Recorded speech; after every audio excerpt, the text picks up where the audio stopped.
So syncing is complete, and now there is a couple of ways to get these accounts back if you have created them earlier. One way that I usually prefer to use is to have like one or two or a couple of accounts that are always the same across whatever configuration I use on the networks.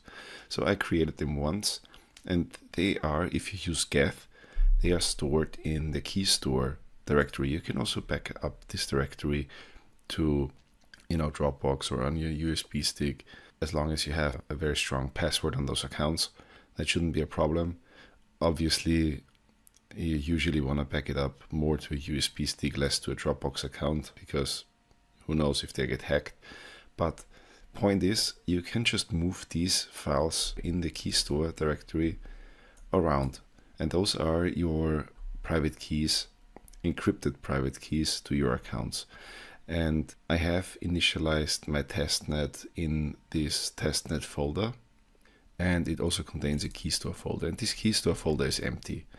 And if I start Geth now with data directory is testnet, where I had initialized it with the Rinkeby testnet, it will just start up again with the Rinkeby testnet.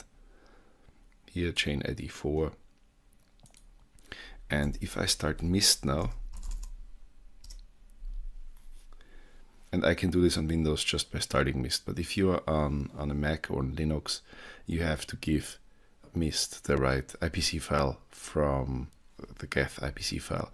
And we did this in the first section. So if you have troubles how to do this, either head out to the course Q&A, to our repository where we write this down, or go back to the first section and have a look how to start mist correctly with the right parameters to connect it to Geth.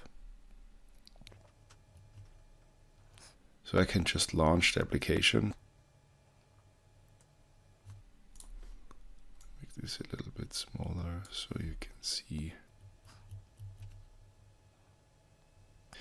And once I've connected my mist with the Geth instance, I can also use the UI of mist to create new accounts or to interact with my Geth JavaScript console. It doesn't do anything differently. It's just exactly the same in a UI way.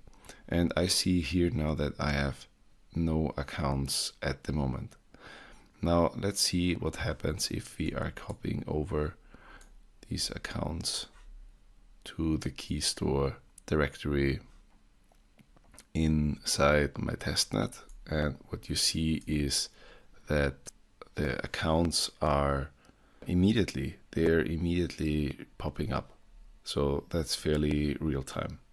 And now that we have all the accounts here, we should actually get some ether in there. And I will show you in the next lecture how to get from the crypto faucet on the Rinkeby testnet side some ether into the account.